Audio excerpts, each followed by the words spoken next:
उसको समझते हैं। देखिए गांधी जी का जो बर्थ हुआ है वो कभी हुआ है दोस्तों, 2 अक्टूबर 1869 को, ठीक है।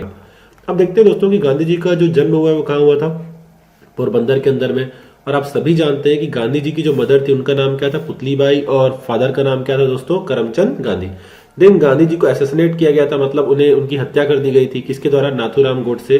उनकी हत्या कब की गई थी, 30 जनवरी 1948, यानी कि 30 जनवरी 1948 को गांधी जी की क्या कर दी गई थी, हत्या कर दी गई थी। और उनकी डेथ कहां पर हुई थी दोस्तों, बिरला हाउस, और ये कहां पर है, दिल्ली के अंदर में।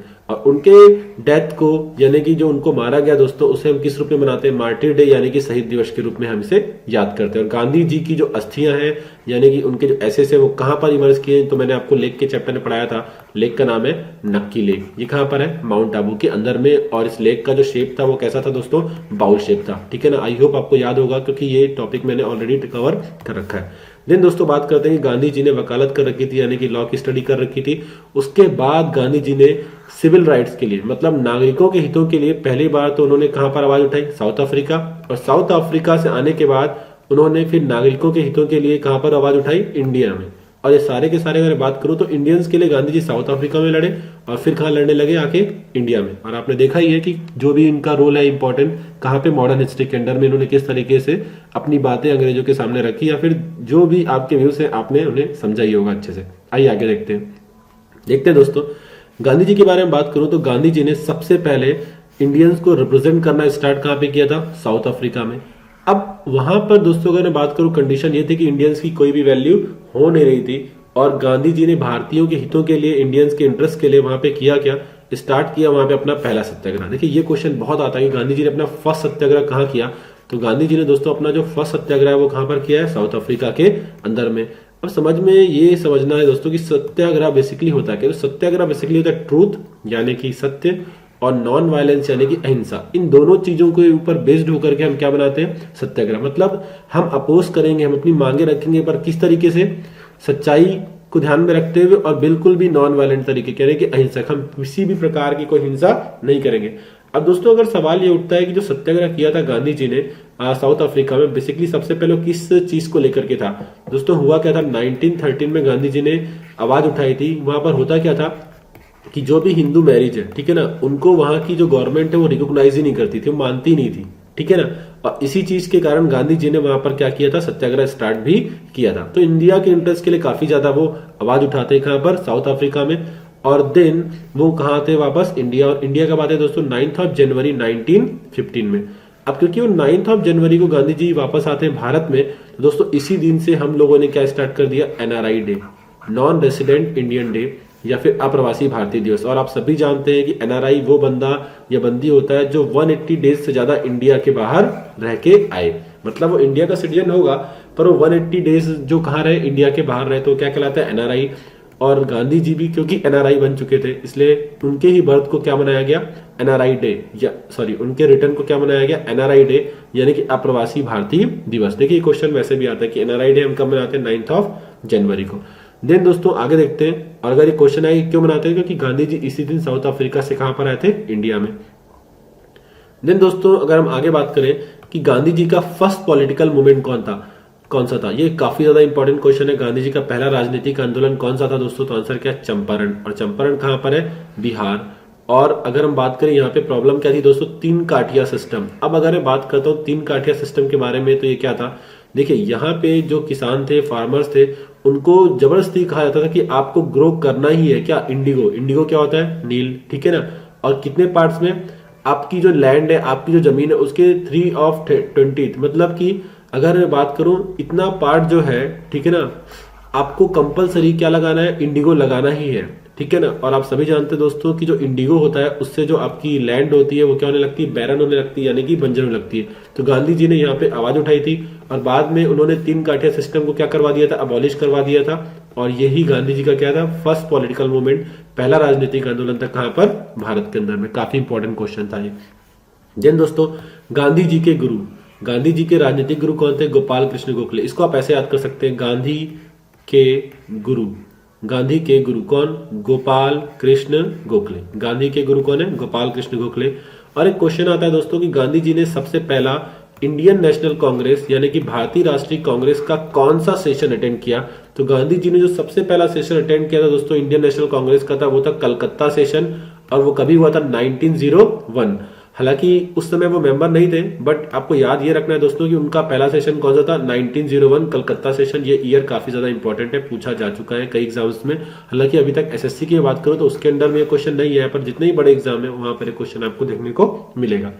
देन दोस्तों आगे देखते हैं, गांधी जी कुछ बहुत ही खास किताबों से क्या थे, प्रेरित थे, इंस्पायर्ड थे। अब देखिए ये जितनी भी बुक्स है इनकी बहुत ज्यादा, अगर मैं बात ना करते हो आपको बस इनका कंक्लूजन बताऊं तो वो भी आपके लिए मैटर कर जाएगा। जैसे देखिएगा, लियो टोल्स्टॉय ने लिखी थी क्या, the kingdom of God is within you. देखिए एक तो आपको ये बुक का नाम वैसे भी याद रखना है और राइटर भी याद रखना है कि the kingdom of God is within you किसने लिखी, लियो टोल्स्टॉय। अब बात करूं दोस्तों कि इस बुक की खास बात क्या थी। देखिए इस बुक में लियो टोल्स्टॉय जी ने बात की थी किसके बारे में, नॉन वायलेंस, अहिंसा के बारे में। और यहां पर उन्होंने बताया था कि जो क्रिश्चियनिटी में जो अनार्किस्ट है वो किस तरीके के काम हो रहे हैं, उन सभी चीजों के बारे में इन्होंने बात की थी खुल के। तो अहिंसा से रिलेटेड इसमें काफी बातें थी जो गांधी जी ने उसको यहाँ से सीखी, अपनाई, और इस बुक को बैन भी कर दिया गया था दोस्तों। नाम क्या था, the kingdom of God is within you. ठीक है ना, तो अनार्किस्ट की बात करें उसकी बात है, नॉन वायलेंस की बात करें तो ये सारा कुछ आपको कहां देखने को मिल जाएगा, the kingdom of God is within you. Then उनकी नेक्स्ट जो उन्होंने जो प्रेरित थे जिस बुक से, उसका नाम क्या था, सिविल डिसोबीडियंस। देखिए गांधी जी का एक मूवमेंट भी है दोस्तों, सिविल डिसोबीडियंस मूवमेंट, जिसे हम हिंदी में कहते हैं सविनय अवज्ञा आंदोलन। दैट मीन्स हम सिविल लॉ तोड़ेंगे, यस और नो, हम गवर्नमेंट की बातों को नहीं मानेंगे। और कहीं ना कहीं दोस्तों इस आंदोलन करने के जो पीछे जो उनको विचार मिले वो इस बुक से मिले। अगर बात करूं ये बुक किसकी, हेनरी डेविड थॉरे की। ठीक है ना दोस्तों, तो ये बुक्स भी काफी ज्यादा इंपॉर्टेंट है, इनके नाम पूछ लेगा और सीधे से पूछता है कि इनमें से कौन सी बुक से गांधी जी इंस्पायर्ड नहीं है, तो आपको 3 दे देगा, एक अलग ऑप्शन दे देगा और आपको ये बातें याद रखनी। देन दोस्तों क्या है, अनटू दिस लास्ट। अब देखिए यहाँ पे जो लास्ट यूज किया गया है इसका मतलब रिलीजन से नहीं लेना है। यहाँ पे लास्ट यूज इसलिए किया गया है कि कोई लेबर है वो लगभग कितने घंटे काम करता है, 11 घंटे।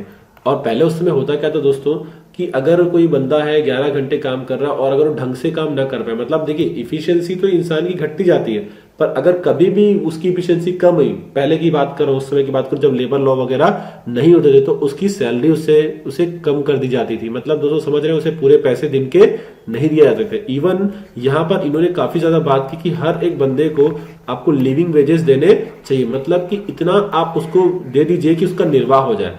यानी कि यहाँ पर इन्होंने बात की थी किसकी दोस्तों, निर्वाह मजदूरी की, यानी कि लिविंग वेजेस की। ठीक है ना, किसने, जॉन रस्किन ने। तो गांधी जी ने इनसे भी काफी कुछ सिखाया। ठीक है, देन दोस्तों सबसे इंपॉर्टेंट बात करता हूं मैं किसके बारे में, भगवत गीता। अब देखिए दोस्तों आप सभी जानते हैं कि जो भगवत गीता है वो महाभारत के अंदर कही गई है, और क्योंकि भगवान कृष्ण ने कहा गया तो भगवत गीता का को और किस नाम से जानते हैं, द सॉन्ग ऑफ लॉर्ड। ठीक है दोस्तों, तो द सॉन्ग ऑफ लॉर्ड के नाम से हम किसे जानते हैं, भगवत गीता, क्योंकि किसने कहा इसे, भगवान कृष्ण ने। अब देखिए अगर मैं बात करता हूं, ये पूरा का पूरा जो भगवत गीता है ये आपको किसके अंदर में मिलेगी, महाभारत के अंदर में। अब महाभारत में टोटल 18 पर्व हैं। कितने पर्व हैं, 18। इसका मतलब है कि टोटल महाभारत में कितने चैप्टर है दोस्तों, 18 चैप्टर है। और महाभारत कितने दिन लड़ी गई थी, 18 दिन लड़ी गई थी।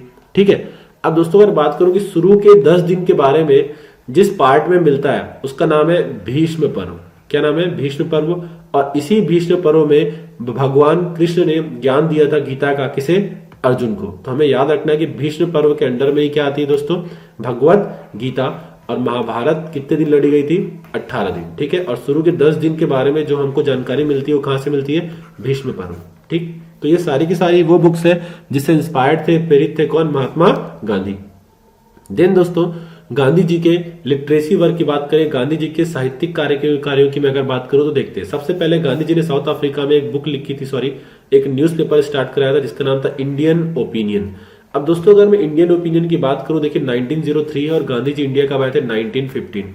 अब आखिरकार इस बुक में इस न्यूज़पेपर में अगर बात कर रहा हूं दोस्तों गांधी जी, तो क्या रीजन था कि इन्होंने इस न्यूज़पेपर को स्टार्ट करवाया। देखिए हुआ क्या था, जो साउथ अफ्रीका की गवर्नमेंट थी वहां के लोग, जैसे कि मैंने पहले बोला कि इंडियंस को वैल्यू करते नहीं थे, तो इंडिया की जो लोग हैं जो वहां रहते हैं वो क्या सोचते हैं, ठीक है ना, और उनकी क्या मांगे हैं, इन सब चीजों को लोगों के सामने रखने के लिए गांधी जी ने चलवाया था इंडियन ओपिनियन। काफी ज्यादा इंपॉर्टेंट है दोस्तों, पूछ लेता है एग्जाम में कि इंडियन ओपिनियन किसने स्टार्ट करवाया, तो आंसर क्या है, Mohandas Karamchand Gandhi. Then South Africa के अंदर में उन्होंने क्या लिखा, हिंद स्वराज। यहां पर दोस्तों मैं ये भी बात कर सकता हूं, यहां पे गांधी जी किसकी बात कर रहे थे, सेल्फ रूल की। और इसी बुक के अंदर में गांधी जी ने जो ब्रिटेन में इंडस्ट्रियलाइजेशन हुआ था, जो औद्योगिकरण हुआ था, उसको बहुत ज्यादा क्रिटिसाइज किया था। रीजन ये था क्योंकि इस इंडस्ट्रियलाइजेशन के कारण, औद्योगिकरण के कारण इंडिया में जो वर्कर्स है उनसे बहुत सारे काम छीन लिए गए थे। क्योंकि आप सभी समझते हैं कि अगर औद्योगिकरण बहुत ज्यादा होता है, इंडस्ट्रियलाइजेशन बहुत ज्यादा होता है, कहां पर, यूरोप में, तो इंडिया में क्या होगा, सीधी चीजें बनी बनाई आएंगी, ठीक है ना। अब जो मशीन से जो सामान इंडिया आएगा उसकी कॉस्ट कम होगी, और जो यहाँ का लेबर अपने हैंडमेड बनाएगा उसकी कॉस्ट ज्यादा होगी। और कहीं ना कहीं इससे हो क्या रहा था कि जो यहाँ के जो लेबर थे उनको रोजगार नहीं मिल रहा था, उनके रोजगार क्या होते जा रहे थे, खत्म होते जा रहे थे। और इसलिए गांधी जी ने इस बुक में बहुत ज्यादा क्रिटिसाइज किया था जो ब्रिटेन में क्या हुआ था, इंडस्ट्रियल रिवॉल्यूशन। देन दोस्तों उसके बाद अगर हम बात करें, गांधी जी ने एक जर्नल यानी कि पत्रिका निकाली जिसका नाम क्या था, young India. Young India English में निकलती थी और इसका गुजराती जो वर्षन आता था उसे क्या कहते थे, नवजीवन। तो दोस्तों आपसे नवजीवन भी पूछा जा सकता है या फिर यंग इंडिया, दोनों ही केस में आपको पता होना चाहिए कि चाहे यंग इंडिया हो चाहे नवजीवन हो, किसने लिखा, तो आंसर क्या है, सॉरी किसने स्टार्ट करवाया, तो आंसर क्या है, मोहनदास करमचंद गांधी जी। देन ये काफी इंपॉर्टेंट है, माई एक्सपेरिमेंट विद ट्रूथ, सत्य के साथ मेरा प्रयोग। ये गांधी जी की ऑटोबायोग्राफी है, जैसे कि मैंने लास्ट जो आपको पढ़ाया था एक टॉपिक जिसका नाम क्या था, ऑटोबायोग्राफी, उसमें। और अगर हम बात करें दोस्तों, ये गुजराती में थी और मैंने वहां पर एक और बात बताई थी कि जो उनके सेक्रेटरी थे, ठीक है ना, महादेव देसाई, उन्होंने इसका ट्रांसलेशन किया था कौन सी लैंग्वेज में, इंग्लिश लैंग्वेज में। देन आपको बता दो दोस्तों 1932 में बी आर अम्बेडकर और गांधी के बीच में क्या हुआ था, पूना पैक्ट, पूना समझौता। और उसके बाद गांधी जी ने एक और पत्रिका निकालना चालू की, हरिजन। और यहां से उन्होंने दलितों के लिए, हरिजनों के लिए क्या किया, काफी ज्यादा काम करने स्टार्ट किए उनके डेवलपमेंट के लिए, ठीक है दोस्तों। देन नेक्स्ट देखते हैं, गांधी जी को और किस किस नामों से जाना जाता है। देखिए गांधी जी को हम जानते हैं किस नाम से, महात्मा। अब महात्मा नाम इन्हें किसने दिया, रविन्द्रनाथ टैगोर ने। और यहाँ पर आपको एक बात और बता देता हूं कि गांधी जी ने रविन्द्रनाथ टैगोर जी को क्या कहा था, गुरुदेव।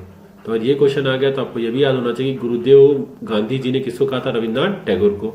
देन फादर ऑफ नेशन, राष्ट्रपिता, सुभाष चंद्र बोस जी ने किसे कहा, महात्मा गांधी को। और गांधी जी ने सुभाष चंद्र बोस जी को क्या कहा, फिर नेताजी। तो देखिए टाइटल का भी आदान प्रदान हो रहा था यहाँ पे, ठीक है। देन नंगा फकीर, ट्रेटर फकीर, ये कहा था ब्रिटेन के उस समय के प्राइम मिनिस्टर ने, प्रधानमंत्री ने, जिनका नाम क्या था, विंसेंट चर्चिल, ठीक है। ये वही बंदे हैं जिन्होंने क्या साइन की थी, ट्रीटी ऑफ अटलांटिक, किसके साथ, यूएसए के साथ। देन दोस्तों देखते हैं कुछ और बातें।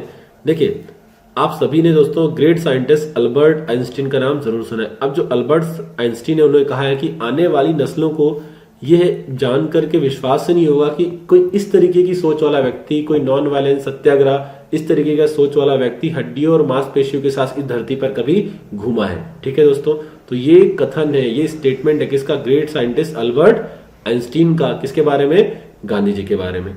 देन दोस्तों एक लास्ट बात अगर मैं कहूं कि जो यूनाइटेड नेशन है यानी कि जो संयुक्त राष्ट्र है, उसने गांधी जी की डेट ऑफ बर्थ को यानी कि 2 अक्टूबर को डिक्लेयर कर दिया गया है इंटरनेशनल नॉन वायलेंस डे, यानी कि अंतरराष्ट्रीय अहिंसा दिवस।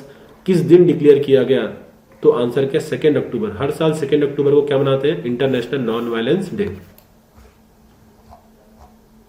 थैंक्स फॉर वॉचिंग, और if you like the lecture then share with others.